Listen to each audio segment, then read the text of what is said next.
अच्छा, ये macro topical 2 है जिसमें मैं फर्दर 19 क्वेश्चंस अब डिस्कस करूंगा। और से सुनिएगा। This is question number 1। Question number 1 is specimen 2023। Compare the causes of structural unemployment and cyclical unemployment and consider which of these types of unemployment is likely to be more harmful for an economy या to an economy। तो basically इस question में ये पूछ रहा है कि structural unemployment और सिक्लिकल अनएम्प्लॉयमेंट का डिफरेंस बता दो और उसके बाद बताओ कि दोनों में से ज्यादा हार्मफुल कौन सा है। अब ज्यादा हार्मफुल कौन सा है वो तो मैं इवैल्यूएशन में बताऊंगा। दोनों के हार्मफुल इफेक्ट्स मुझे AO2 में बताने होंगे। तो सबसे पहले तो आप अनएम्प्लॉयमेंट को डिफाइन कर देना कि those people who are willing and able to work are without jobs. Job वो लोग ढूंढ भी रहे हैं, इकोनॉमिकली एक्टिव भी हैं। सिक्लिकल अनएम्प्लॉयमेंट को दूसरे लफ्जों में डिमांड डेफिशिएंट अनएम्प्लॉयमेंट भी कहते हैं। This occurs due to the lack of demand. This occurs due to the downturn in economy. Aggregate demand कम होता है, प्रोडक्शन कम होता है, डिमांड फॉर लेबर कम होता है, अनएम्प्लॉयमेंट बढ़ जाती है। नॉर्मली ये contractionary fiscal and monetary policy की वजह से आती है, क्योंकि जब एडी कम करते हो तभी ये होता है, या कोई एक्सटर्नल शॉक इकोनॉमी में आ गया जैसे पेंडेमिक वगैरह। तो इकोनॉमी में जब आपका रियल जीडीपी गिर रहा होता है, रिसेशन होता है, उस टाइम पे ये होती है।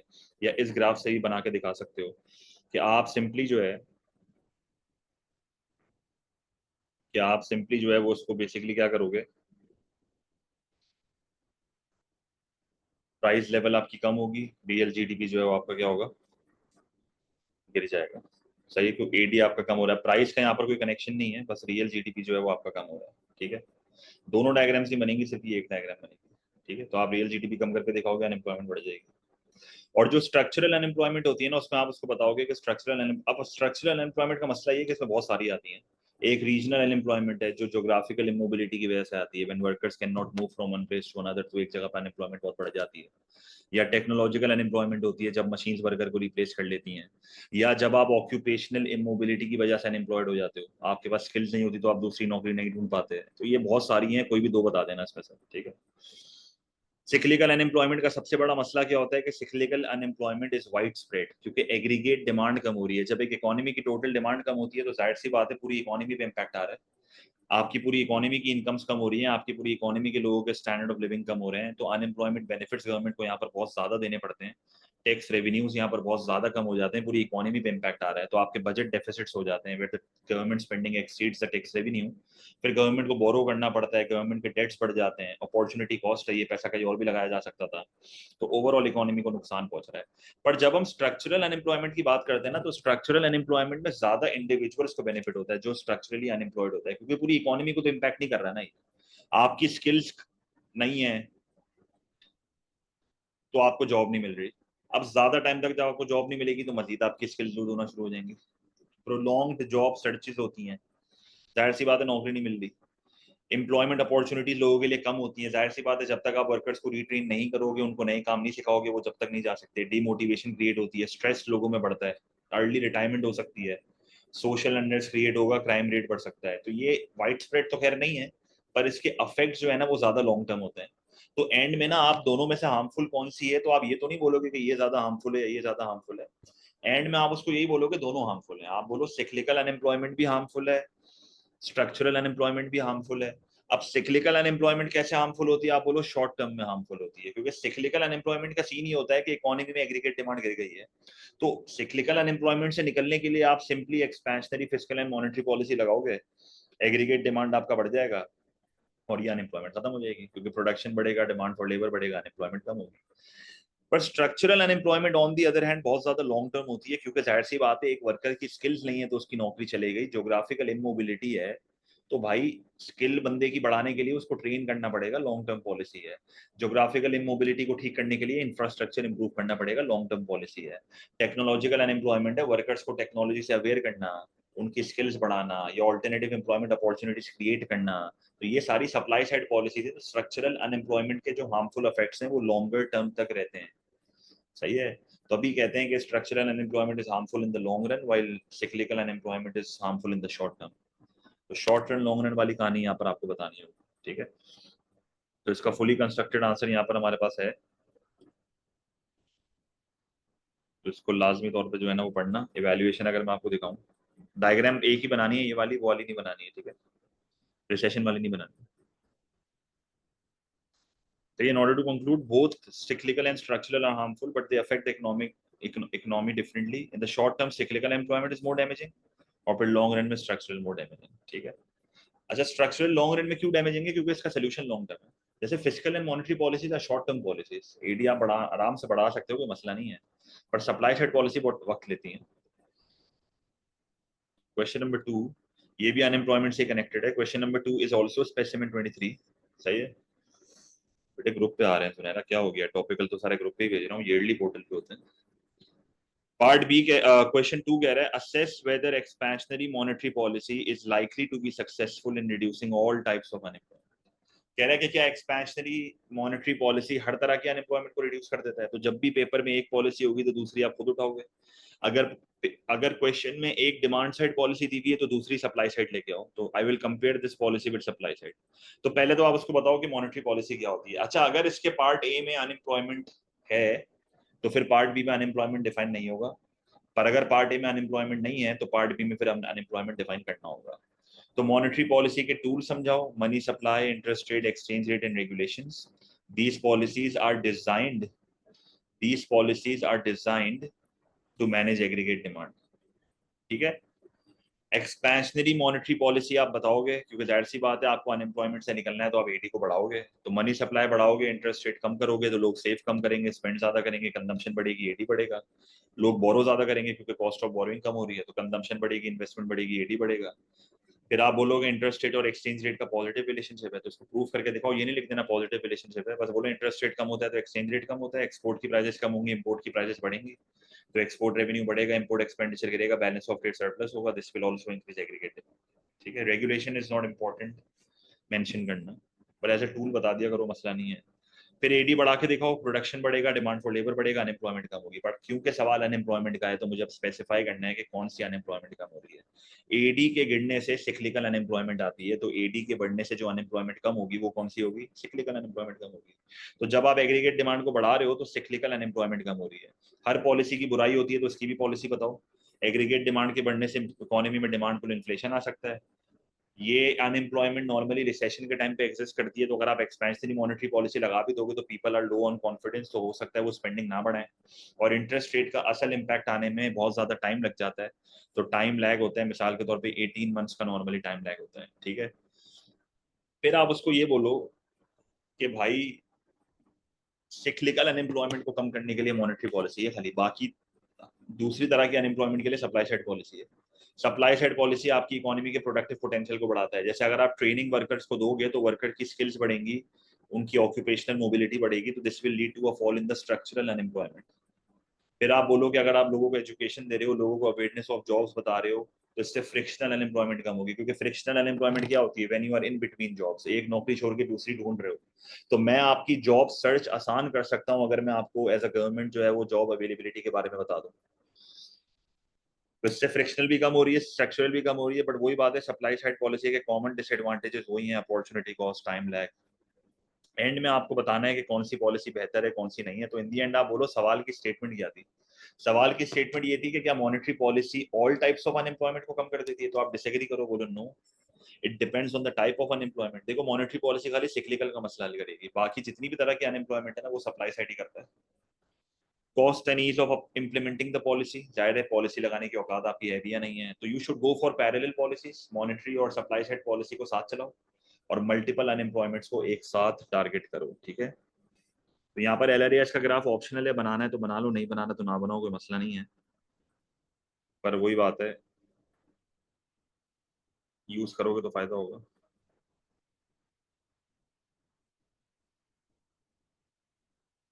इवैल्यूएशन देख लो इसकी.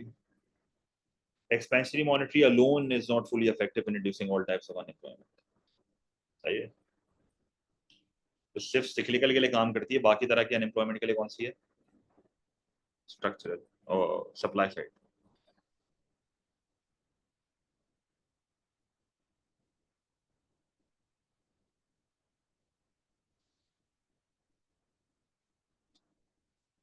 कंपेयर कर रहे हो ना बेटा, डिसएडवांटेज कौन लिख रहा है?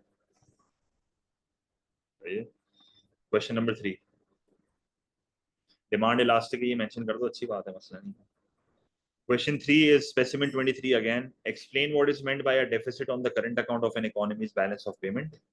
तो करंट अकाउंट आपके चार कंपोनेंट्स होते थे, trade in goods, trade in services, primary income, secondary income. Inflows and outflows of money को देखते हैं यहाँ पे. And consider whether a high rate of inflation will always lead to a deficit on the current account of the balance of payment. तो ये always वाली बात मैं AO3 पे बताऊंगा. 8 मार्क का सवाल है. तो करंट अकाउंट बताओ, कंपोनेंट्स बताओ, चारों कंपोनेंट्स उसको समझाओ. डेफिसिट का मतलब outflows are greater than inflows. Inflation define करो. बोलो कि इन्फ्लेशन से करंट अकाउंट डेफिसिट होता है, क्योंकि जब इन्फ्लेशन होती है तो एक्सपोर्ट महंगे हो जाते हैं, इंपोर्ट सस्ते हो जाते हैं रिलेटिवली. क्योंकि आपका मुल्क लोगों को महंगा लग रहा है, आपको दूसरे मुल्क सस्ते लग रहे हैं. तो एक्सपोर्ट की प्राइस बढ़ेगी तो एक्सपोर्ट का रेवेन्यू गिरेगा, इंपोर्ट की प्राइस गिरेगी तो इंपोर्ट का एक्सपेंडिचर बढ़ेगा. इनफ्लोज कम हो रहे हैं, आउटफ्लोज बढ़ रहे हैं, करंट अकाउंट वर्सन हो रहा है. क्यों करंट अकाउंट वर्सन हो रहा है? क्योंकि when your import expenditure is greater than the export revenue, तो आपका बैलेंस ऑफ ट्रेड डेफिसिट होता है. और आपको याद हो कि करंट अकाउंट के शुरू के दो कंपोनेंट बैलेंस ऑफ ट्रेड होते हैं. अगर बीओटी डेफिसिट होगा तो most likely current account deficit हो सकता है. पर इन दी एंड आप बोलोगे यार ये हमेशा डेफिसिट होगा या नहीं होगा, ये पीईटी पे डिपेंड करता है. क्योंकि अगर आप नोट करो, मैंने यहाँ पर जो इलास्टिसिटी अज्यूम करी है वो कौन सी है? इलास्टिक है. अगर मैं इसी डिमांड को इनइलास्टिक कर दूंगा तो सिनेरियोस बहुत डिफरेंट हो जाएंगे. अगर मैं एक्सपोर्ट की प्राइस के बढ़ने से एक्सपोर्ट के रेवेन्यू को गिरा रहा हूं तो मैंने इलास्टिक डिमांड अज्यूम करा है. पर अगर मैं यहाँ पर बोलता हूँ कि नहीं यार एक्सपोर्ट की डिमांड इनइलास्टिक है, तो फिर एक्सपोर्ट का रेवेन्यू उल्टा बढ़ जाएगा. तो ऐसे सिनेरियोस में तो आपके इनफ्लोज बढ़ रहे हैं, करंट अकाउंट वर्सन तो नहीं होगा, आपका करंट अकाउंट तो उल्टा इंप्रूव होगा. ठीक है. It also depends on the competing countries inflation rate. भाई अगर मिसाल के तौर पे एक कंट्री में इन्फ्लेशन आ भी गई तो हम ये कहते हैं कि यार उसके एक्सपोर्ट महंगे हो गए तो लोग उससे चीजें नहीं खरीदेंगे. पर अगर आपका इन्फ्लेशन का रेट आपकी कंपीटिंग कंट्री से कम है, अगर आपकी इन्फ्लेशन का रेट आपकी कंपीटिंग कंट्री से कम है, तो फिर तो आपको मसला नहीं होगा. For example you are country A, तो कंट्री ए का इन्फ्लेशन रेट 10% है, पर जो आपकी कंपीटिंग कंट्री बी है उसका इन्फ्लेशन रेट 15% है. तो इस 10% से आपको कोई फर्क नहीं पड़ना चाहिए. क्यों फर्क नहीं पड़ना चाहिए? क्योंकि लोगों को अभी भी आपका मूल्य सस्ता लगेगा तो आपका एक्सपोर्ट का रेवेन्यू बढ़ जाएगा. तो दोनों में से कोई एक पॉइंट जो है वो आपको मेंशन करना है. सही है. इसकी भी वैल्यूएशन अगर मैं आपको दिखा दूं क्वेश्चन 3 की. अच्छा 3 का आंसर अगर आप देखो बहुत ज्यादा ही शॉर्ट है, तो मसला नहीं है इसमें. पर इवैल्यूएटिव फॉर्मेट इसका स्ट्रांग होना चाहिए, इलास्टिसिटीज पे बेस करेगा.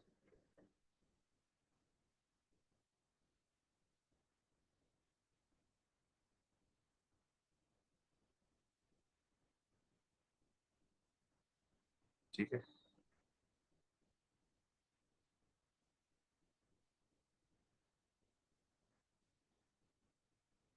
Question number 4.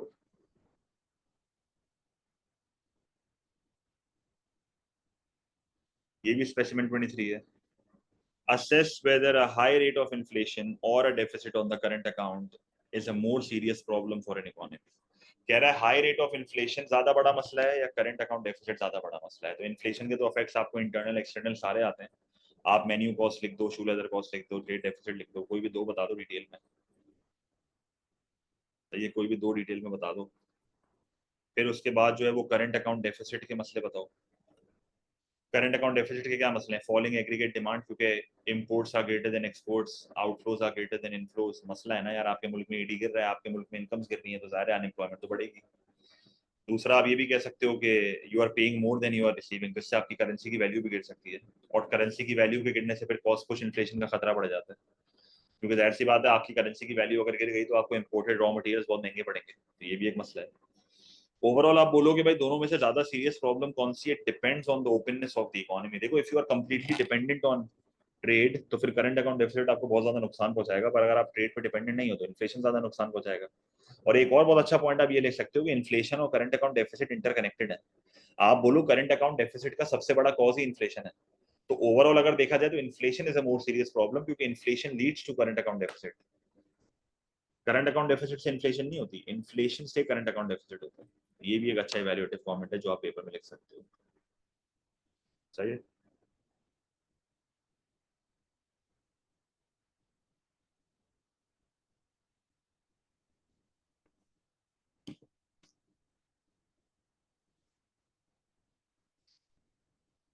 फिर आपका क्वेश्चन नंबर 5, ये मार्च 24 का सवाल है. Explain what is meant by a depreciation of the exchange rate. Depreciation का मतलब करेंसी की वैल्यू जो है वो कम हो रही है, या तो करेंसी की डिमांड गिरी होगी या तो करेंसी की सप्लाई बढ़ी होगी. इन दोनों वजहों से होता है ये, क्योंकि सरप्लस ऑफ करेंसी से वैल्यू गिरेगी ना. And consider whether a depreciation is likely to increase the domestic real output. Domestic real output का क्या मतलब है? रियल जीडीपी जो है वो बढ़ा के दिखाना है। कह रहे क्या डेप्रिसिएशन से रियल जीडीपी बढ़ेगा? तो पहले एक्सचेंज रेट डिफाइन करो, डेप्रिसिएशन डिफाइन करो, डेप्रिसिएशन के कॉज बताओ, फिर बोलो डेप्रिसिएशन से रियल जीडीपी बढ़ता है। क्यों बढ़ता है? क्योंकि एक्सपोर्ट की प्राइस कम होगी, इंपोर्ट की प्राइस बढ़ेगी। यही होता है ना डेप्रिसिएशन में। एक्सपोर्ट का रेवेन्यू बढ़ेगा, इंपोर्ट का एक्सपेंडिचर गिरेगा, तो demand is elastic, balance of trade surplus होगा तो ईडी बढ़ेगा, प्रोडक्शन बढ़ेगा, डिमांड फॉर लेबर बढ़ेगा, अनएम्प्लॉयमेंट कम होगा, इकोनॉमी का रियल जीडीपी बढ़ जाएगा। तो एलआरएस वाले ग्राफ आप उसको दिखा देना। पर कुछ सिनेरियोज होते हैं जहां पर डेप्रिसिएशन आपके रियल जीडीपी को गिराता है। Depreciation leads to cost push inflation, और कॉस्ट पुश इन्फ्लेशन में आपको याद होगा रियल जीडीपी कम होता है। तो आप लिखो यहाँ पे कि डेप्रिसिएशन इंपोर्ट की प्राइस को बढ़ाता है, इनइलास्टिक डिमांड होगी, रॉ मटेरियल होगा तो फंस जाओगे आप। इंपोर्ट एक्सपेंडिचर बढ़ रहा है, कॉस्ट बढ़ेगी, शॉर्ट टर्म एग्रीगेट सप्लाई कम होगा, रियल जीडीपी उल्टा यहाँ पर कम हो जाएगा।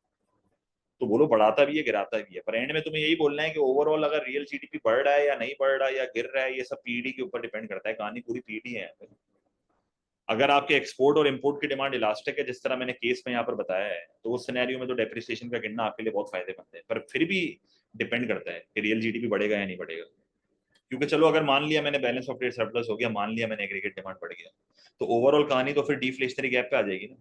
तो एडी के बढ़ने का मतलब तो ये बिल्कुल भी नहीं है कि रियल जीडीपी बढ़ेगा। मतलब बच्चे अक्सर ये लिखते थे एडी के बढ़ने से रियल जीडीपी बढ़ जाएगा। तो आपको ये याद होना चाहिए कि डिफ्लेशनरी गैप भी तो सीन होता है। तो इनिशियली अगर इकोनॉमी में स्पेयर कैपेसिटी बहुत ज्यादा है तो फिर एडी के बढ़ने से फायदा ज्यादा है। पर अगर आप फुल एम्प्लॉयमेंट पे हो, अब जब एडी बढ़ेगा तो फिर थोड़ी आपका आउटपुट चेंज हो रहा है, फिर तो आउटपुट अपनी जगह पे है। तो आप दो चीजों पर डिपेंड कर दो कहानी। एक तो आपकी डिमांड इलास्टिक होनी चाहिए ताकि आपका एडी बढ़े, दूसरा एडी बढ़ने के बाद आपके पास फुल कैपेसिटी ना हो। You should not be operating at full capacity, तब आपका रियल आउटपुट या रियल जीडीपी बढ़ेगा, वरना नहीं बढ़ेगा। ठीक है, ठीक है। तो ये अगर हम इसकी वैल्यूएशन देखें ना, अगर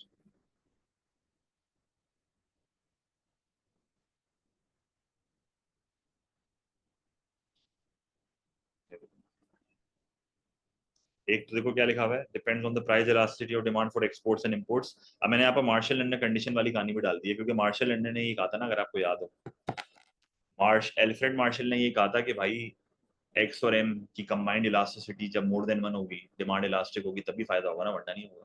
सही है? ये एक पॉइंट आप लिख सकते हो मार्शल लैंड। वैसे मार्शल लैंड अगर आप एएस पे पेपर में मेंशन ना भी करो, कोई फर्क नहीं पड़ेगा।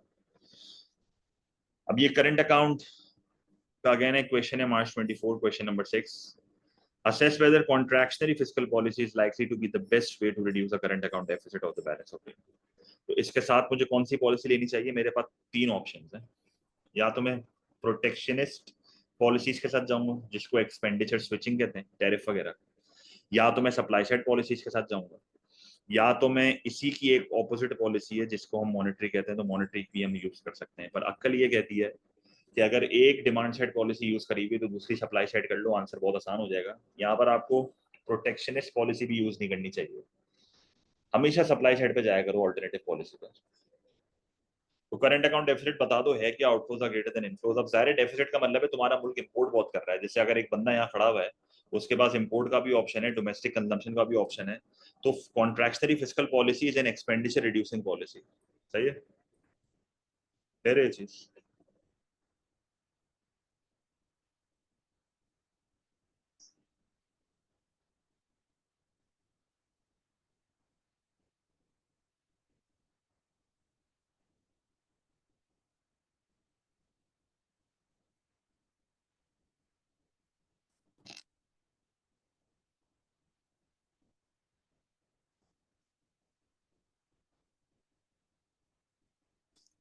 ठीक है, तो आपके पास आपको ना नाम से याद होना चाहिए, जैसे contractionary fiscal and monetary policy और एक्सपेंडिचर रिड्यूसिंग पॉलिसी। मैंने आपको इस तरह याद कराया था कि मैंने दोनों रास्ते बंद कर दिए।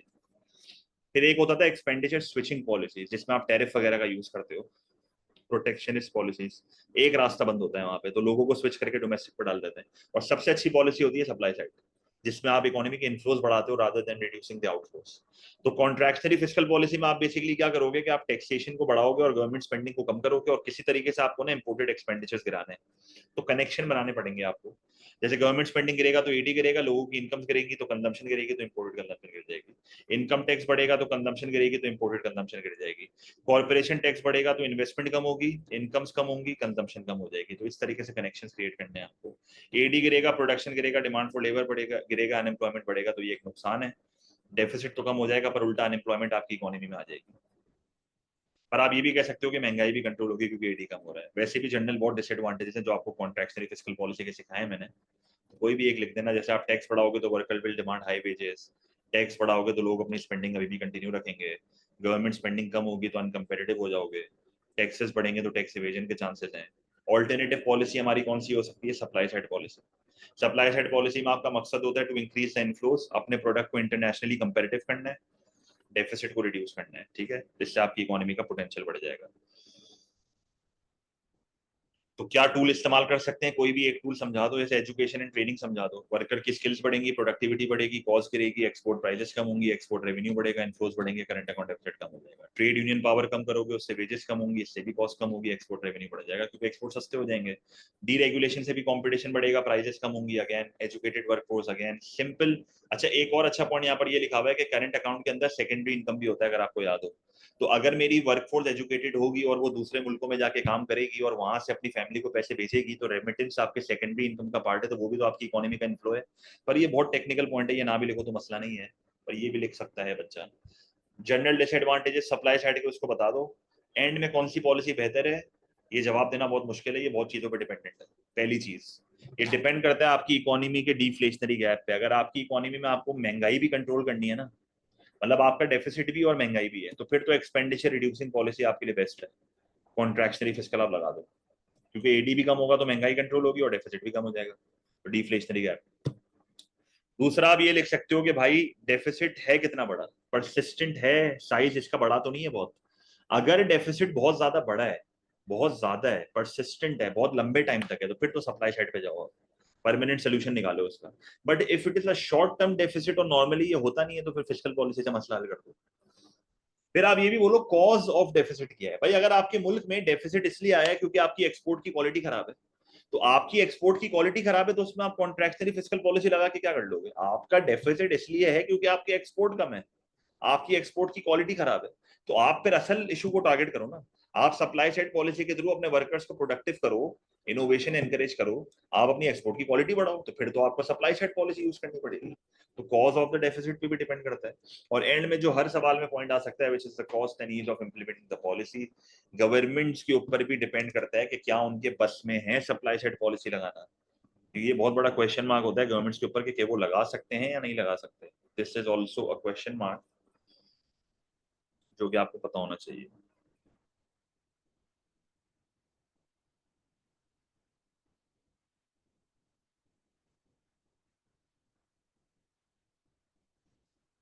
क्वेश्चन नंबर 7 आंसर आप देख लेना पीडीएफ में। क्वेश्चन नंबर 7 में कह रहा है, with the help of an aggregate demand and aggregate supply diagram explain how a decrease in interest rate could cause economic growth. अब जाहिर है इंटरेस्ट रेट कम होगा तो कंजम्पशन बढ़ेगी, इन्वेस्टमेंट बढ़ेगी, एडी बढ़ेगा, तो इकोनॉमिक ग्रोथ तो आनी है।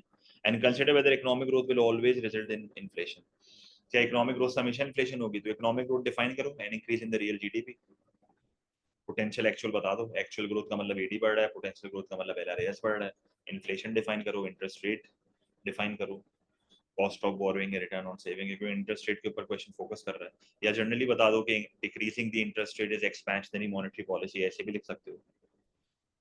फिर आप एडी बढ़ाने वाला ग्राफ बना दो और आप एनालिसिस करो, बोलो देखो भाई interest rate is an expansionary monetary policy. अभी हमने डिस्कस करी है कि भाई सेवर्स कम होते हैं, बोरोवर्स बढ़ते हैं, डेप्रिसिएशन होता है, ओवरऑल एडी बढ़ता है, इकोनॉमिक ग्रोथ आती है, इन्फ्लेशन का खतरा होता है, but only if you are near full capacity. AD के बढ़ने से इन्फ्लेशन तभी आएगी जब आप फुल कैपेसिटी के करीब हो, ठीक है। पर आपको यहाँ पर एंड में आप ये भी कह सकते हो कि इंटरेस्ट रेट कम होने से ना इन्वेस्टमेंट भी बढ़ती है। देखो ये एक बहुत अच्छा कनेक्टिविटी पॉइंट आप बना सकते हो कि इंटरेस्ट रेट के कम होने से ना इन्वेस्टमेंट भी बढ़ती है। तो इन्वेस्टमेंट अगर कैपिटल गुड्स पे हो रही है, तो ये तो पोटेंशियल इकोनॉमिक ग्रोथ है, तो पोटेंशियल इकोनॉमिक ग्रोथ में तो इन्फ्लेशन नहीं आती कभी भी। ये भी लिख सकते हो आप बोलो अगर एक्चुअल ग्रोथ है तो एडी बढ़ रहा है, तो इन्फ्लेशन का खतरा थोड़ा ज्यादा है, पर फिर भी डिफ्लेशनरी गैप पे डिपेंड करता है। पर बोलो अगर पोटेंशियल ग्रोथ है ना, तो फिर तो बिल्कुल भी खतरा नहीं है इन्फ्लेशन का। तो बहुत अच्छे वैल्यूटिव कमेंट्स आप बना सकते हो यहाँ।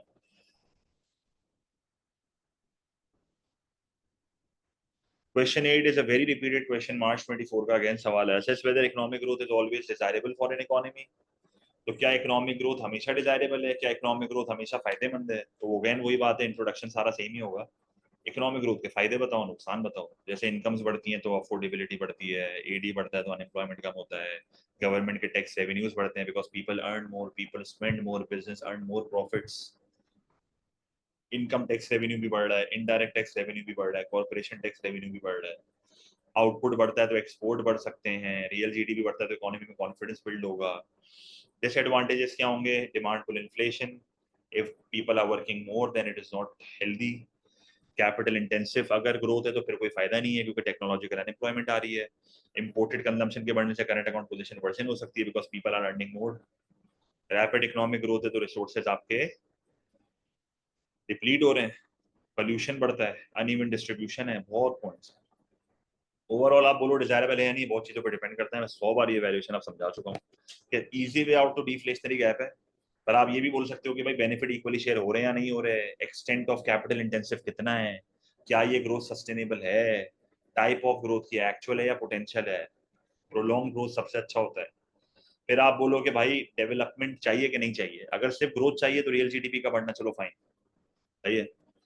पर अगर आप चाह रहे हो कि स्टैंडर्ड ऑफ लिविंग भी बढ़े तो फिर आपको डेवलपमेंट की तरफ जाना पड़ेगा, तो इकोनॉमिक ग्रोथ को सस्टेनेबल बनाना पड़ेगा। क्योंकि ये जिस तरह की ग्रोथ आजकल के टाइम पे हो रही है ना, जिसमें इकोनॉमी में रियल जीडीपी तो बढ़ रहा है, लोग पैसा तो कमा रहे हैं, पर पोल्यूशन बढ़ रहा है, लॉन्गर वर्किंग आवर्स हो रहे हैं, लोगों का स्टैंडर्ड ऑफ लिविंग कम हो रहा है, तो ऐसी ग्रोथ का फिर कोई फायदा नहीं है।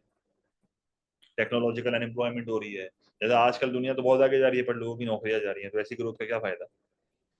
ठीक है, again read the answer from the file. Question number 9 में कह रहा है, मार्च 23 का क्वेश्चन है, with the help of a diagram explain what is meant by an appreciation of a floating exchange rate. The floating exchange rate is an exchange rate system where the currency is determined by the forces of demand and supply. Appreciation का मतलब आपकी currency की value बढ़ रही है, तो या तो आपकी करेंसी की डिमांड बढ़ी है या तो आपकी करेंसी की सप्लाई गिरी है। तो ये सारी बातें आपने बताई उसको। फिर आपने आगे कह रहा है कि consider whether a country can only benefit, क्या एक मुल्क को सिर्फ बेनिफिट होता है from the appreciation of its currency, क्या सिर्फ उसको फायदा ही होता है? तो आप बोलो फायदा नुकसान है। तो बताओ, एप्रिसिएशन से आपकी एक्सपोर्ट की प्राइस बढ़ती है तो इससे आपका एक्सपोर्ट का रेवेन्यू कम हो जाएगा, if the demand for exports is elastic, इससे आपका जो है वो ट्रेड डेफिसिट हो सकता है, तो एग्रीगेट डिमांड कम हो जाएगा तो अनएम्प्लॉयमेंट बढ़ जाएगी। फिर आप ये भी कह सकते हो कि एडी के गिरने से डिमांड फॉर इन्फ्लेशन कंट्रोल हो जाती है, pros and cons. Import price कम होते हैं तो कॉस्ट पुश इन्फ्लेशन कंट्रोल हो जाती है क्योंकि इंपोर्टेड रॉ मटेरियल सस्ता पड़ता है। रिवर्स जे कर्व इफेक्ट भी दिखा सकते हो कि appreciation is beneficial in the short run, क्योंकि इनइलास्टिक डिमांड होती है तो आपके इकोनॉमी में सरप्लस बढ़ता है। पर अगर लॉन्ग रन में देखें तो डिमांड जो है वो इलास्टिक हो जाती है तो सरप्लस कम होना शुरू हो जाता है। तो to revise from the lectures, it depends on PD overall की बेनिफिशियल है या नहीं। रिवर्स मार्शल अंडर कंडीशन है, जैसे ओरिजिनल मार्शल अंडर कंडीशन किया है कि depreciation to be successful export and import should be greater than 1 PD elastic demand, तो यहाँ पर इनइलास्टिक होगा, रिवर्स कर दो। क्योंकि इनइलास्टिक डिमांड होगी ना तभी फायदा है, क्योंकि आप देखो एक्सपोर्ट की प्राइस के बढ़ने से रेवेन्यू बढ़ेगा, इंपोर्ट के प्राइस के बढ़ने से एक्सपेंडिचर गिरेगा, तभी फायदा है। अगर आपके एक्सपोर्ट इंपोर्ट की डिमांड इनइलास्टिक है ना तभी फायदा है, एप्रिसिएशन वरना फायदा नहीं है। और जनरली अगर दूसरे एंगल पे क्वेश्चन ले जा रहे हो तो फिर इन्फ्लेशन कंट्रोल हो रही है, कॉस्ट पुश इन्फ्लेशन कंट्रोल हो रही है, पर वही बात है अनएम्प्लॉयमेंट बढ़ रही है। तो बहुत पॉइंट्स यहाँ पर आ सकते हैं, आंसर आप पढ़ोगे तो आपको समझ आ जाएगी कहानी। अभी रिसेंटली पढ़ा था ये बैश में।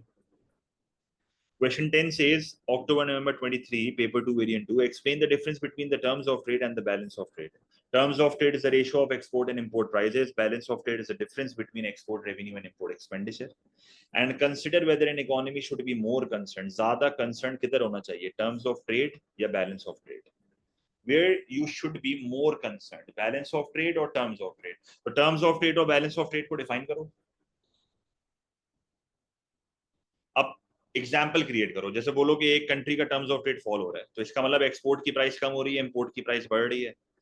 डेप्रिसिएशन की मिसाल ले लो, बोलो करेंसी की वैल्यू गिर गई, इसकी वजह से टर्म्स ऑफ ट्रेड वर्सन हो गया। याद है मैंने आपको याद करवाया था टर्म्स ऑफ ट्रेड और एक्सचेंज रेट का पॉजिटिव रिलेशनशिप है, तो इसको याद कर लो कि भाई टर्म्स ऑफ ट्रेड और एक्सचेंज रेट का पॉजिटिव रिलेशनशिप है, ठीक है। पर लिखना नहीं पेपर में कभी। तो एक्सपोर्ट सस्ते हो रहे हैं, इंपोर्ट महंगे हो रहे हैं, तो एक्सपोर्ट की प्राइस गिरेगी तो रिलेटिव चेंज इन कंपेटिटिवनेस आएगा, आपकी जाहिर है अनकंपेटिटिव, आपकी प्रोडक्ट ज्यादा कंपेटिटिव हो जाएगा तो एक्सपोर्ट का रेवेन्यू बढ़ सकता है। पर बात वही है कि टर्म्स ऑफ ट्रेड के गिरने से इंपोर्ट महंगे हो जाते हैं तो कॉस्ट पुश इन्फ्लेशन का खतरा है। फिर आप बोलो कि भाई बैलेंस ऑफ ट्रेड सरप्लस भी हो सकता है अगर डिमांड इलास्टिक है, तो वही pros and cons. Terms of trade fall के प्रोज एंड कॉन्स का मतलब है डेप्रिसिएशन के प्रोज एंड कॉन्स बता रहे हो, सही है।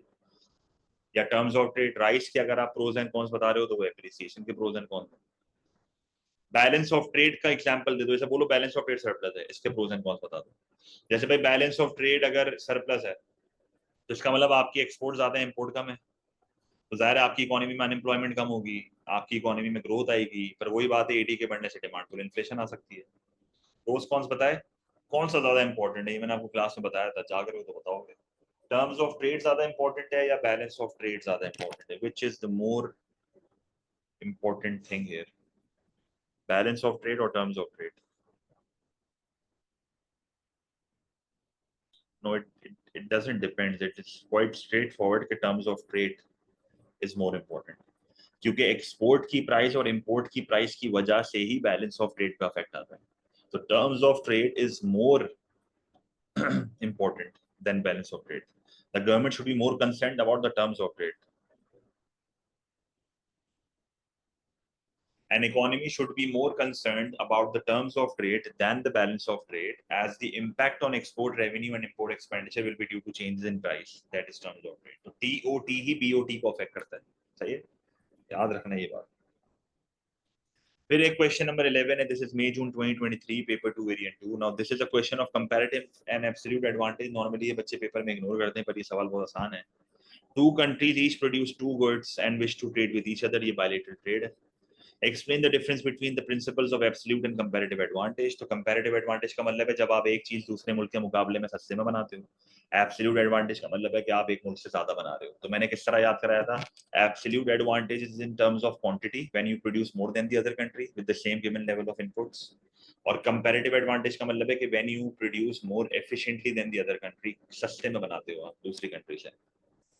तो either compare through ratios, either compare through theoretically, आपकी मर्जी है। मैं अवॉइड करता हूँ नंबर्स, पहले जब मैं समझा रहा था तो मैंने नंबर्स यहाँ बता दिए थे, अभी मैं नहीं बता रहा। आप उसको जनरली बट डिफाइन कर देना तो बेहतर रहेगा। एब्सोल्यूट एडवांटेज कंपैरेटिव एडवांटेज को डिफाइन करो, और फिर आपको सवाल में देखो क्या कह रहा है आगे। And consider whether the principle of comparative advantage is always the more important influence when each country is deciding whether to trade with each other. कह रहा है कि कंपैरेटिव एडवांटेज ज्यादा इंपॉर्टेंट होता है एब्सोल्यूट एडवांटेज से, तो बिल्कुल होता है, हमें पता है ये बात।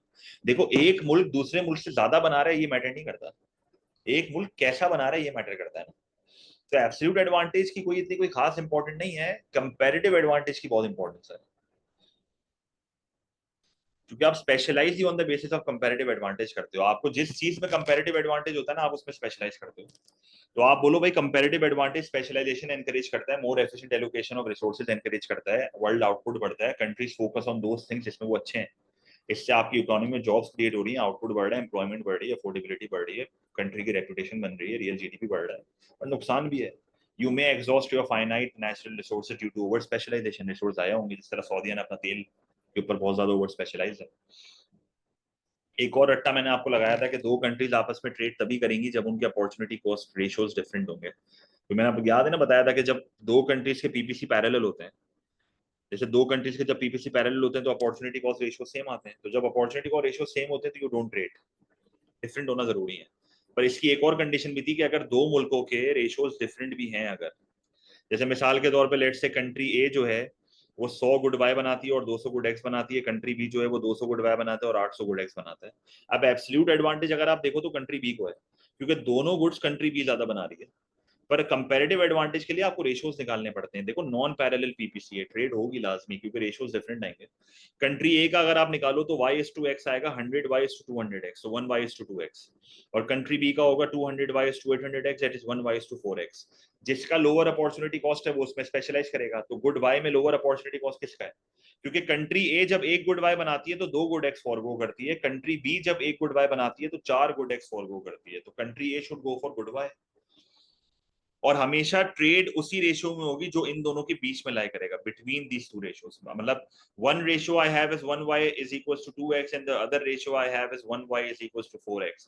So we will always trade at a ratio which lies between these two ratios. जैसे मैं ट्रेड करूंगा at 1y is to 3x, so we will trade at an opportunity cost ratio which lies in between the two opportunity cost ratios. ठीक है, तो अक्सर ऐसा होता है कि दो कंट्रीज के रेशियो लाई नहीं करते बीच में, एक्सचेंज रेट में not lie between the opportunity cost ratios. सही है। फिर आप ये भी कह सकते हो कि भाई आप एक चीज पे स्पेशलाइज, देखो कंपैरेटिव एडवांटेज ना एनकरेज करता है स्पेशलाइजेशन। अगर आप एक चीज पे स्पेशलाइज कर लोगे ना तो आपकी कुछ इंडस्ट्रीज ऐसी हैं जो तबाह हो जाएंगी, जैसे स्ट्रेटेजिक इंडस्ट्रीज के ऊपर इम्पैक्ट आ सकता है। भाई आप किसी ऐसी चीज के लिए दूसरी कंट्री पे, क्योंकि जाहिर सी बात है आप जो चीज स्पेशलाइज कर रहे हो उसको तो आप एक्सपोर्ट कर लोगे, पर जो चीज आप नहीं बना रहे वो तो इंपोर्ट करोगे आप, क्योंकि कंपैरेटिव एडवांटेज के लॉ में ये अज्यूम किया जा रहा है कि there are no trade barriers, there is free trade. अगर आपको याद हो बायलेटरल ट्रेड है, असम्पशन बहुत अजीब अजीब सी है, कांस्टेंट अपॉर्चुनिटी कॉस्ट की असम्पशन है, नो ट्रेड बैरियर्स की असम्पशन है, फालतू फालतू असम्पशन है। आपकी स्ट्रेटेजिक इंडस्ट्री, जैसे आप मिसाल के तौर पे फूड के लिए किसी दूसरी कंट्री पे डिपेंडेंट हो गए, आप वेपन के लिए किसी दूसरी कंट्री पे डिपेंडेंट हो गए, तो this is not good for your economy. आपकी less efficient infant industries, declining industries तो बंदी हो जाएंगी, वो थोड़ी फॉरेन कंपटीशन से लड़ सकती हैं, they need protection from the government, वरना तो फिर मसला हो जाएगा। एंड में आप बोलोगे principle of comparative advantage will be very important in deciding to trade with each other, but it is important to consider that it is based on many assumptions. For instance, it assumes that there is no transport cost, there is constant opportunity cost, and it assumes that there is free trade, there are no trade barriers. So overall it is not the most important influence, और भी बहुत external चीजें हैं जो आपको देखनी चाहिए, political ties होते हैं और बहुत सौ चीजें होती हैं।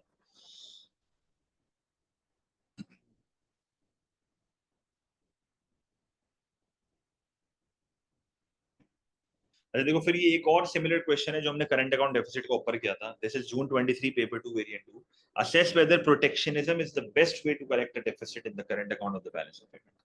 कह रहा है क्या प्रोटेक्शनिज्म सबसे बेस्ट वे। अब यहाँ पर ऑल्टरनेटिव पॉलिसी कौन सी होगी? देखो अक्ल तो यहाँ पर यही कहती है कि आप सप्लाई साइड पे जाओ। तो मैं जब पहले ये सवाल अपने बच्चों को करा रहा था ना, तो मैंने उनको रिवीजन के तौर पे ऑल्टरनेटिव पॉलिसी में फिस्कल बता दिया था, पर मेरा मशवरा आपको हमेशा सप्लाई साइड है। मैं तो आपको वैरायटी ऑफ आंसर्स देना चाह रहा हूँ, तभी मैंने दूसरी पॉलिसी की तरफ गया हूँ, वरना असूलन आपको सप्लाई साइड पे जाना चाहिए। सही है। तो आप उसको ना प्रोटेक्शनिज्म का कोई एक टूल समझाओगे, आप जैसे उसको टैरिफ समझा दो पूरा, बोलो इंपोर्ट टैरिफ से इंपोर्ट महंगे हो जाएंगे तो people will import less, people will switch to domestic consumption, तो आपका डेफिसिट भी कम हो जाएगा। फिर जब लोग डोमेस्टिक कंजम्पशन करेंगे तो डोमेस्टिक में ईडी बढ़ेगा, तो अनएम्प्लॉयमेंट कम होगी। पर नुकसान यहाँ पर ये है कि डिमांड पुल इन्फ्लेशन हो सकती है। आप किसी मुल्क पर टैरिफ लगाओगे तो वो आप पे लगाएगा, रिटेलिएशन होगी। आप अपनी डोमेस्टिक इंडस्ट्रीज को जब बहुत ज्यादा प्रोटेक्ट करोगे तो वो मोनोपोली पावर क्रिएट कर लेंगे, वो इनएफिशिएंट हो जाएंगे। तो टैरिफ के फायदे नुकसान। फिर टैरिफ का आप डायग्राम बना सकते हो जिसमें आप वर्ल्ड सप्लाई को ऊपर शिफ्ट करके दिखा देना और शो करना कि पहले इतना इंपोर्ट था और अब इतना import. Again you should be revising this things, मेरा मकसद रिवाइज कराना नहीं है, आपको ये ग्राफ बनाना आना चाहिए। अगर आप टैरिफ नहीं बताते तो आप सब्सिडी बता देते, एक्सपोर्ट सब्सिडी, ये भी आपका प्रोटेक्शनिज्म का टूल है, तो ये समझाते थे, कोई मसला नहीं है। But tariff is a better option, advantage disadvantage आपने बता दिया। ऑल्टरनेटिव पॉलिसी में वैसे तो आपको सप्लाई साइड पे जाना चाहिए, पर मैं फिस्कल पे जा रहा हूँ। फिस्कल पॉलिसी पूरी समझाओ जो ऊपर भी हमने अभी देखी है, एक बुराई बताओ, एंड में दोनों पॉलिसीज को कंपेयर करो। अब आप एक चीज देखो कि एक कॉन्ट्रैक्शनरी फिस्कल पॉलिसी है जिसको एक्सपेंडिचर रिड्यूसिंग पॉलिसी कहते हैं, तो this is expenditure reducing policy, contractionary fiscal policy, दोनों रास्ते बंद कर रही है। और प्रोटेक्शनिज्म और एक्सपेंडिचर स्विचिंग पॉलिसी, इसके इंपोर्ट का रास्ता बंद करके लोगों को डोमेस्टिक पे भेज रही है। अब दोनों में से कौन सी बेहतर है ये डिपेंड करता है सिनेरियोस पे। अगर एक इकोनॉमी में इन्फ्लेशन है और डेफिसिट है तो you should be going for contractionary fiscal policy because you will control inflation and you will reduce the deficit. But आपकी इकोनॉमी में अगर रिसेशन है और डेफिसिट है तो उस सिनेरियो में प्रोटेक्शनिज्म टूल्स पे जाओ, क्योंकि जब आप इंपोर्ट को लिमिट करोगे तो people will switch to domestic, तो डोमेस्टिक में ईडी बढ़ेगा तो आपकी इकोनॉमी में रिसेशन का मसला हल हो गया, और क्योंकि आप इंपोर्ट्स कम करवा रहे हो तो डेफिसिट भी कम हो जाएगा। तो एक तीर से दो निशाने हो रहे हैं दोनों पॉलिसी में। आप पर डिपेंड करता है सिनेरियो करंटली क्या है, क्या सिचुएशन इकोनॉमी में क्रिएट हुई भी है जिसकी वजह से आप ये पॉलिसी यूज करोगे। ठीक है, तो यहाँ पर इवैल्यूएशन पूरी मैंने लिखी हुई है आपके लिए, तो इसको जरूर रीड कीजिएगा।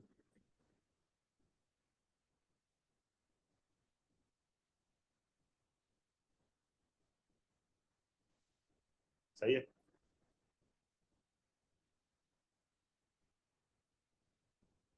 तो ये सारे लेटेस्ट क्वेश्चंस ही हैं एक तरह से।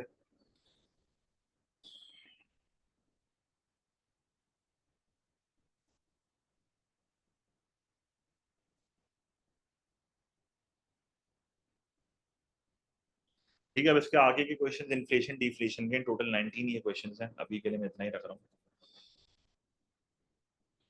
अच्छा, तो question number 13 of the macro topical 2, assess whether monetary policy or supply side policy is likely to be more successful in reducing the rate of inflation in economy। अब आपको यहाँ पर ना इन्फ्लेशन की पॉलिसीज बहुत स्ट्रांगली आनी चाहिए, अब इन्फ्लेशन को कंट्रोल करने के लिए ना we have two policies, we can use demand side policies, we can use supply side policies. अब जो डिमांड साइड पॉलिसीज आप यूज करते हो ना वो कॉन्ट्रैक्शनरी होती हैं या डिफ्लेशनरी होती हैं। मॉनेटरी एंड फिस्कल पॉलिसी तो इस्तेमाल होंगी पर वो कॉन्ट्रैक्शनरी होंगी, मतलब मकसद मेरा एग्रीगेट डिमांड को कम करना है। अब सवाल अगेन एक और पॉइंट यहाँ पर ये भी होता है, एएस लेवल में खास करके वो लोग चीजों को ना कॉम्प्लिकेट नहीं करते। अब इसने बोला हुआ इन्फ्लेशन, अब ये कॉस्ट पुश भी है डिमांड पुल भी है, तो दोनों के बारे में बात कर लूंगा। तो मॉनेटरी पॉलिसी की खास बात अगर आपको याद हो, मैंने आपको बताया था कि contractionary monetary policy is very good in the case of inflation because it controls both demand pull and cost push. मतलब मॉनेटरी पॉलिसी को फिस्कल के ऊपर एज ही यही है। तो आप इन्फ्लेशन डिफाइन करना, मॉनेटरी पॉलिसी डिफाइन करना, सप्लाई साइड पॉलिसी डिफाइन करना, कॉन्ट्रैक्शनरी मॉनेटरी पॉलिसी उसको समझाओ जिसमें आप मनी सप्लाई कम करके इंटरेस्ट रेट को बढ़ाओगे। जब भी इंटरेस्ट रेट की कहानी होगी तो तीन लोगों पे इम्पैक्ट बताना होता है आपको, तो ये तीन लोगों पे आपको इम्पैक्ट बताना होता है, that is savers, borrowers and exchange rate. तो सेवर्स जो है वो सेव ज्यादा करेंगे क्योंकि इंटरेस्ट रेट बढ़ रहा है तो स्पेंड कम करेंगे, कंजम्पशन कम होगी। बोरोवर्स कम हो जाएंगे क्योंकि कॉस्ट ऑफ बोरोइंग बढ़ रही है तो लोग बोरो कम करेंगे, कंजम्पशन कम होगी, इन्वेस्टमेंट कम होगी। और करेंसी की वैल्यू बढ़ रही है तो एक्सपोर्ट महंगे होंगे, इंपोर्ट सस्ते होंगे, इलास्टिक डिमांड अज्यूम करते हैं। तो एक्सपोर्ट की प्राइस बढ़ेगी तो एक्सपोर्ट का रेवेन्यू गिरेगा, इंपोर्ट की प्राइस करेगी तो इंपोर्ट का एक्सपेंडिचर बढ़ेगा, which will lead to a balance of trade deficit. ये सारी चीजें आपकी एग्रीगेट डिमांड को कम करके कौन सी इन्फ्लेशन को कंट्रोल करेंगी? कौन सी इन्फ्लेशन यहाँ पर कंट्रोल हो रही है? डिमांड पुल इन्फ्लेशन कंट्रोल हो रही है। सो you can make a diagram for it, ठीक है। फिर आप साथ में उसको ये भी बताओ कि मॉनेटरी पॉलिसी में सबसे अच्छी बात ये होती है कि जब आपकी करेंसी की वैल्यू बढ़ जाती है, जब आपकी करेंसी अप्रिशिएट हो जाती है due to rising interest rates, तो दिस मेक्स इंपोर्ट्स चीपर। तो इंपोर्टेड रॉ मटेरियल फिर आपको सस्ते पड़ते हैं, तो कॉस्ट पुश इन्फ्लेशन भी यहाँ पर कंट्रोल हो जाएगी, इंपोर्टेड इन्फ्लेशन यहाँ पर कम हो जाएगी। So you can shift the short and aggregate supply to the right and make a diagram, but again जरूरत नहीं है, अगर नहीं बनानी तो ना बनाओ। इफेक्टिवनेस पॉलिसी की कोई एक बतानी होती है, जैसे difficult to control money supply है, there is a time lag between changing interest rates and its impact, there is an impact on unemployment and economic growth, क्योंकि कॉन्फ्लिक्टिंग पॉलिसीज होती हैं, अगर आपको याद हो तो ये पूरी पॉलिसी समझा के फिर आप सप्लाई साइड का एक टूल समझाना उसको, जैसे दो समझा दो तो और बेहतर हो जाएगा। एजुकेशन एंड ट्रेनिंग से स्किल्स बढ़ेंगी, प्रोडक्टिविटी बढ़ेगी, कॉस्ट बढ़ेगी, और कॉस्ट कम होगी तो एग्रीगेट सप्लाई बढ़ जाएगा। कंपटीशन बढ़ेगा, डीरेगुलेशन, रूल्स एंड लॉस कम कर दो, फर्म्स एंटर होंगी, प्राइस लेवल कम होगी, ट्रेड यूनियन की पावर कम कर दो, प्राइवेटाइजेशन कर दो। कितनी सारी पॉलिसी हमने सीखी है, कोई भी दो बता के उसकी बुराइयां बता दो। एलआरएस राइट पर शिफ्ट हो रहा है, देखो डिमांड पुल इन्फ्लेशन कंट्रोल हो रही है, कॉस्ट पुश भी कंट्रोल हो रही है, तो दोनों ही कंट्रोल होती हैं यहाँ पे। तो पॉलिसी समझाने के बाद अब एंड में जब आप कंपेयर करोगे ना तो आप उसको बोलोगे शॉर्ट टर्म सोल्यूशन चाहिए कि लॉन्ग टर्म सोल्यूशन चाहिए। देखो immediate solution is monetary policy, but long term solution is supply side policy.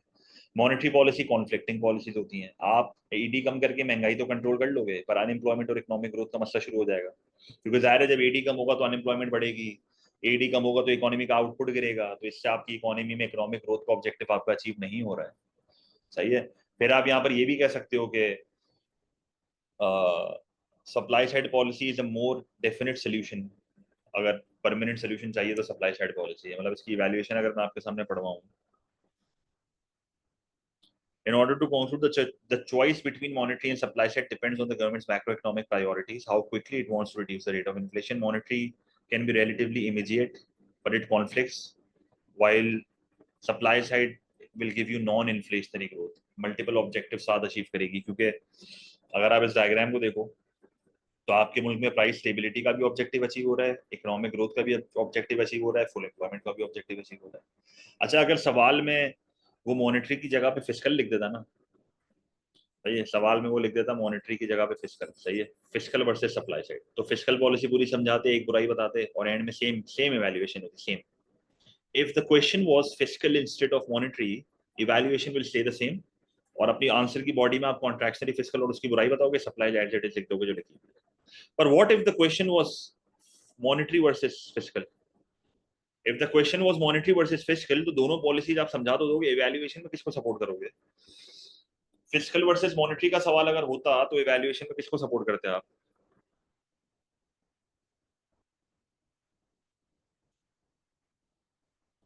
Fiscal versus monetary, monetary को करते हो और एंड में सप्लाई साइड लेके आते हैं, बिल्कुल ये तरीका है, ठीक है। आप फिस्कल और मॉनेटरी में से मॉनेटरी को सपोर्ट करते हैं क्योंकि monetary policy controls demand pull and cost push. However both of these policies are conflicting, क्योंकि दोनों पॉलिसीज में यही मसला है कि एडी कम होकर महंगाई कंट्रोल हो जाती है पर अनएम्प्लॉयमेंट और इकोनॉमिक ग्रोथ का मसला होता है। एंड में फिर आप कौन सी ऑल्टरनेटिव पॉलिसी उसको बताते हैं? Supply side. सही है, तो इवैल्यूएशन आपकी पक्की होनी चाहिए यहाँ पे।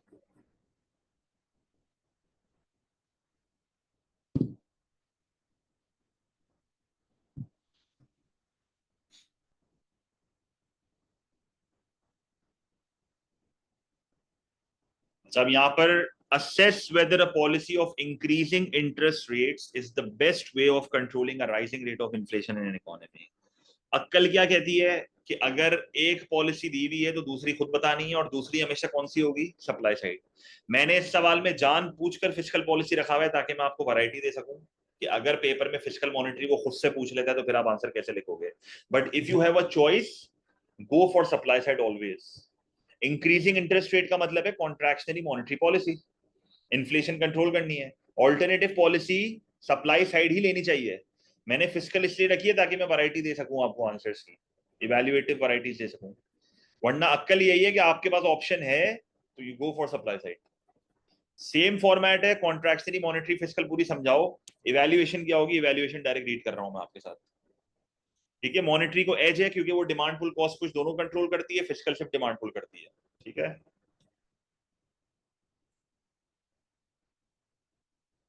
ये चेक करो। In order to conclude, increasing interest rates is the most effective policy for controlling inflation when compared with fiscal policy. When you compare monetary with fiscal, monetary is better in the case of inflation, as it targets both demand pull and cost push. Higher interest rate reduces aggregate demand while also appreciating currency, making imports cheaper and increasing aggregate supply. Summarize कर दिया. In contrast, fiscal policy primarily addresses demand pull and does not impact aggregate supply in the short run. Ultimately, both of these policies are conflicting because they help achieve government macroeconomic aim of price stability but do not support full employment or economic growth. If the government wants to control inflation immediately in the short run, demand side policy should be used, or demand side पे कौन सी use करोगे? Monetary. However, for a long-term solution, supply-side policies should be implemented as they promote sustainable and non-inflationary economy. सही है, training and education की भी example दे सकते हो। अब यहाँ पर एक बच्चा ये भी कह सकता है सर मैं पेपर में ये भी तो लिख सकता हूँ कि कॉज ऑफ इन्फ्लेशन क्या है। अगर इन्फ्लेशन सप्लाई लेड है तो फिर तो मॉनेटरी फिस्कल का सवाल ही पता नहीं होता। तो ये भी एक बहुत अच्छा कमेंट है जो बच्चे लिखते हैं कि depends on the cause of inflation. जैसे हमने रिसेंट जो डेटा रिस्पॉन्सेज करी हैं उसमें एक क्वेश्चन में हमने ये लिखा था कि it depends on the cause of inflation. अगर आपकी इकोनॉमी में इन्फ्लेशन सप्लाई लेड है, कॉस्ट पुश है, तो फिर क्या क्या मतलब है? सप्लाई साइड ही लगाओगे, डिमांड पुल का कोई पॉइंट ही नहीं बनता और डिमांड साइड का कोई पॉइंट ही नहीं बनता। सही है, तो ये भी एक अच्छा इवैल्यूएटिव फॉर्मेट है which you can write in your paper. Question number 15 अगर हम देखें तो 15 में कह रहा है assess whether the arguments for protectionism in the context of international trade are always stronger than the arguments against. तो प्रोटेक्शनिज्म के फायदे नुकसान बताने। तो protectionism is when the domestic industries are protected from foreign competition through trade barriers. तो फायदे क्या होते हैं भाई? जो प्रोटेक्शनिज्म के फायदे हैं वो फ्री ट्रेड के नुकसान है। तो प्रोटेक्शनिज्म के क्या फायदे होते हैं भाई? टैरिफ लगा के इंपोर्ट्स महंगे होते हैं, टैक्स रेवेन्यू मिलता है गवर्नमेंट को, गवर्नमेंट ये पैसा कहीं और जगह पे खर्च कर सकती है। इंडस्ट्री आर्गुमेंट है, you are protecting three types of industries. You are protecting your infant industry, you are protecting your declining industry and you are protecting your strategic industry. Import prices बढ़ाओगे तो आपकी इकोनॉमी की current account deficit कम हो जाएगी, पर नुकसान भी है। आप लोगों को स्विच करवा रहे हो, आप टैरिफ लगा के लोगों को डोमेस्टिक कंजम्पशन पे स्विच कर रहे हो। डोमेस्टिक मार्केट में इतनी कैपेबिलिटी है कि वो एक्स्ट्रा डिमांड को मीट कर लेगी? ऐसा तो नहीं है कि एडी के बढ़ने से डिफ्लेशनरी गायब आएगा। क्या इकोनॉमी में स्पेयर कैपेसिटी है? रिटेलिएशन के खतरे बढ़ जाते हैं। आप टैरिफ लगाओगे, आप पे मुल्क लगाएंगे। यूएस और चाइना का यही लड़ाई हो रही है ना, ट्रेड वॉर्स हो रही है। फिर आप ये भी लिखो फ्री ट्रेड ज्यादा बेनिफिशियल हो सकता है भाई। फ्री ट्रेड स्पेशलाइजेशन एनकरेज करता है, रिसोर्सेज ज्यादा एफिशिएंटली एलोकेट करता है। ठीक है, consumers have a wide range of products to choose from. मतलब फ्री ट्रेड के बेनिफिट्स बता रहे हो आप उसको। ठीक है, प्रोटेक्शनिज्म के फायदे, प्रोटेक्शनिज्म के नुकसान फ्री ट्रेड वगैरह से लिंक होते हैं, तो आंसर डायरेक्टली इसका लाजमी पढ़ना। प्रोटेक्शनिज्म के नुकसान फ्री ट्रेड के फायदे हैं, प्रोटेक्शनिज्म के फायदे फ्री ट्रेड के नुकसान है। ये सवाल हमें 2024 के पेपर्स में भी काफी देखा है। एंड में आप उसको बोलोगे protectionism is justified on the basis of dumping argument. पर हमने रिसेंट 2024 के पेपर्स में काफी ऐसे क्वेश्चंस देखे हैं प्रोटेक्शनिज्म ऑफ फ्री ट्रेड के, जहां पर हमने एक नई इवैल्यूएशन इंट्रोड्यूस करी है। क्या नई इवैल्यूएशन थी वो याद है आपको? प्रोज एंड कॉन्स बताना तो बेटा बहुत आसान बात है, यहाँ पे कोई मुश्किल नहीं है, पर इवैल्यूएटिव कमेंट एक बहुत बेहतरीन यहाँ पर ऐड किया जा सकता है। क्या इवैल्यूएटिव कमेंट हो सकता है वो? There should be a mixture of protectionist tools and free trade. आपको एक्सट्रीम नहीं जाना है, you don't have to go extreme for free trade और एक्सट्रीम फॉर प्रोटेक्शनिज्म। इतना ज्यादा प्रोटेक्ट करोगे तो आपकी डोमेस्टिक इंडस्ट्रीज इनएफिशिएंट हो जाती हैं, आपकी डोमेस्टिक इंडस्ट्रीज मोनोपोलीज क्रिएट कर लेती हैं।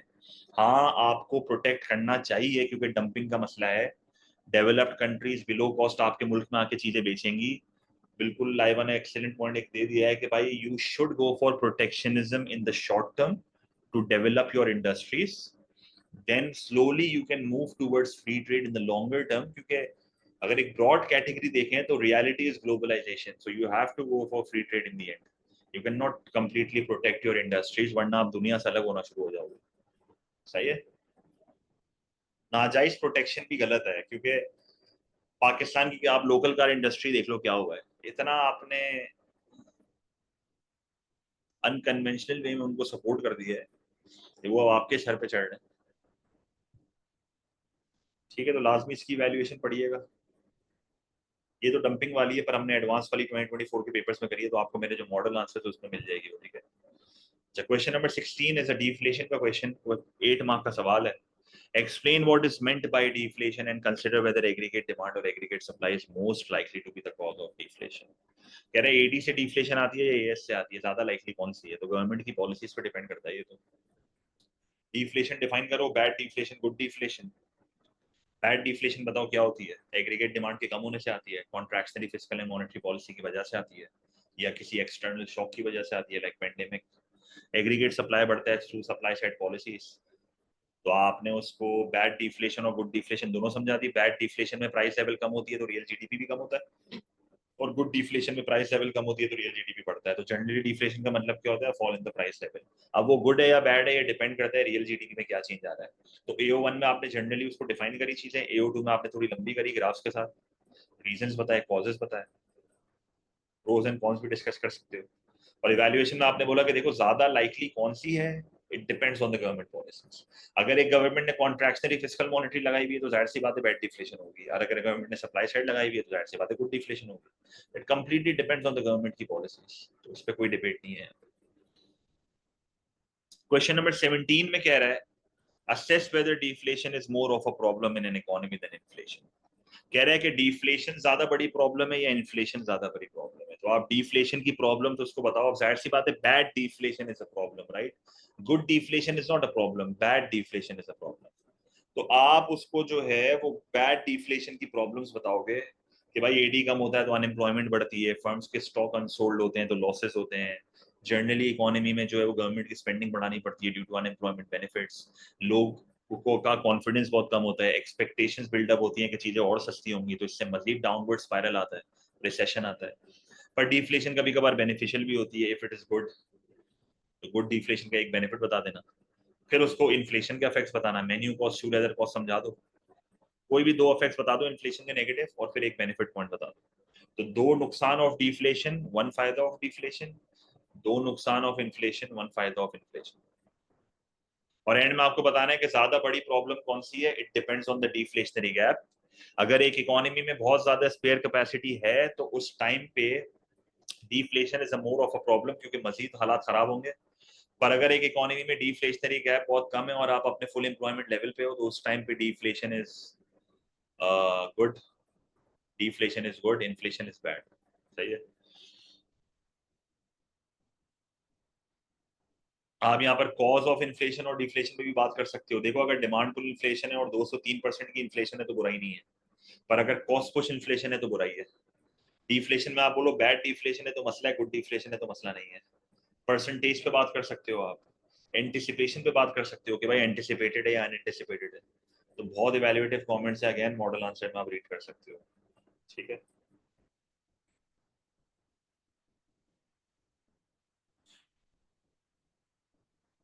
क्वेश्चन नंबर 18 में कह रहा है analyse how fiscal and monetary policy could be used to solve the problem of deflation, assess which policy is likely to be more effective. अगर आपको याद हो, मैंने आपको बताया था कि डीफ्लेशन में सप्लाई साइड पॉलिसीज का इस्तेमाल नहीं होता है, बैड डीफ्लेशन में सप्लाई साइड पॉलिसीज का इस्तेमाल नहीं होता है। आपको एडी बढ़ाना होता है यहाँ पे, तो आप डिमांड साइड पॉलिसीज यूज करते हो, फिस्कल एंड मॉनेटरी। तो expansionary fiscal and monetary policy यहाँ पर पूरी समझाई जाएगी। डीफ्लेशन को डिफाइन करोगे, बैड डिफ्लेशन बताओगे, फिस्कल पॉलिसी के टूल्स बताना, मॉनेटरी पॉलिसी के टूल्स बताना। फिस्कल पॉलिसी में टैक्सेशन को कम करोगे, गवर्नमेंट स्पेंडिंग को बढ़ाओगे। मॉनेटरी पॉलिसी में मनी सप्लाई को बढ़ाओगे, इंटरेस्ट रेट को कम करोगे। एडी बढ़ा के दिखाओगे, दोनों का एक एक नुकसान बताओगे। एंड में बताना है कि कौन सी ज्यादा बेहतर है। मुझे बताओ कौन सी ज्यादा बेहतर पॉलिसी है if you want to recover from deflation. देखो इन्फ्लेशन में तो मॉनेटरी पॉलिसी ज्यादा बेहतर थी फिस्कल से, डीफ्लेशन में कौन सी बेहतर है इकोनॉमी में, मॉनेटरी के फिस्कल। जब एक इकोनॉमी में डीफ्लेशन है तो कौन सी पॉलिसी ज्यादा बेहतर है, फिस्कल ज्यादा बेहतर है, क्योंकि डीफ्लेशन के टाइम पे इकोनॉमी में कॉन्फिडेंस के इश्यूज होते हैं। डीफ्लेशन के टाइम में इकोनॉमी में कॉन्फिडेंस के इश्यूज होते हैं। इकोनॉमी में लोगों को एक्सपेक्टेशंस बिल्ड हो रही होती हैं कि मुल्क के हालात और खराब होंगे, तो आप मनी सप्लाई बढ़ा के इंटरेस्ट रेट कम भी कर दोगे तो उससे कोई घंटा फर्क नहीं पड़ना है भाई। क्यों कोई इन्वेस्ट करेगा रिसेशन के टाइम पे, क्यों कोई स्पेंड करेगा रिसेशन के टाइम पे, क्यों कोई बोरो करेगा। देखो बोरो तो वही बंदा करेगा जो फंसा हुआ है, इन्वेस्ट करने के लिए कोई बोरो नहीं करेगा बैंक से, क्योंकि इंटरेस्ट तो कम हो रहा है। तो एंड में आप बोलो fiscal policy is a better policy because government spending is very necessary here to increase the confidence of the people of your economy. आपको इंफ्रास्ट्रक्चर प्रोजेक्ट्स और सब्सिडीज और ये सारी चीजें करनी पड़ेंगी ताकि आप लोगों को ये चीज दिखा सको कि भाई हम मसले में नहीं है। जॉब्स क्रिएट करो, सही है, जॉब्स क्रिएट करो एज अ गवर्नमेंट, स्पेंडिंग बढ़ा के लोगों को रोजगार दो, इनकम्स बढ़ाओ, कॉन्फिडेंस बिल्डअप करो कि इकोनॉमी रिकवरी की तरफ है। Fiscal policy is the better policy if you want to recover from deflation, सही है। और एक और आपका जो सबसे आखिरी सवाल हमारा, वो तो आप एक एक डिसएडवांटेज तो ऊपर अपने आंसर में बता ही दोगे ना, इवैल्यूएशन में तो आप कंपेयर कर रहे हो ना। assess whether a period, question number 19, assess whether a period of deflation is more, assess whether a period of inflation or a period of deflation is more economically desirable। तो यहां पर आपको इन्फ्लेशन के दो बेनिफिट्स बताने हैं, फिर inflation की एक बुराई बतानी है, डिफ्लेशन के दो बेनिफिट्स बताने हैं, डिफ्लेशन की बुराई बतानी है। जैसे इन्फ्लेशन के बेनिफिट्स में आप बोलो लो एंड स्टेबल रेट है, उसके बेनिफिट्स बताओ एडी के बढ़ने से।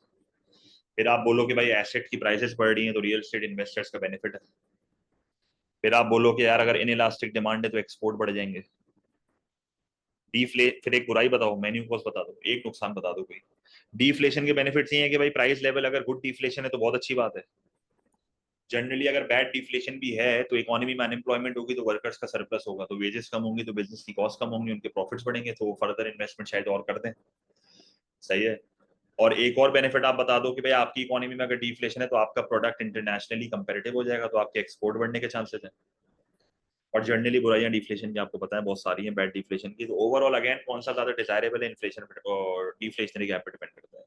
आपकी इकोनॉमी में डिफ्लेशनरी गैप ज्यादा है, आप इन्फ्लेशन चाहोगे, डिमांड पुल इन्फ्लेशन चाहोगे। अगर आपकी इकोनॉमी में डिफ्लेशनरी गैप कम है, आप जो है वो गुड डिफ्लेशन चाहोगे, गुड डिफ्लेशन। रेट पे डिपेंड करता है, ये एंटिसिपेशन पे डिपेंड करता है कि भाई एंटिसिपेटेड है या नहीं है।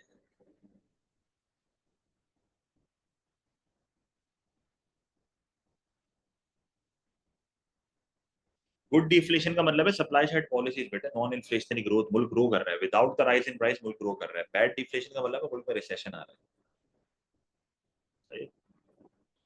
ये आपके 19 क्वेश्चंस हैं, इनके आंसर जरूर रीड कीजिएगा। इसमें मेजॉरिटी मैक्रो हमारा कवर हो चुका है। Still I will make a macro topical 3 वाली फाइल जिसमें मैं थोड़े टेक्निकल क्वेश्चंस डालूंगा ताकि और आपकी अंडरस्टैंडिंग इंप्रूव हो, वरना we are done with all the topicals, micro भी एंड मैक्रो भी। ठीक है।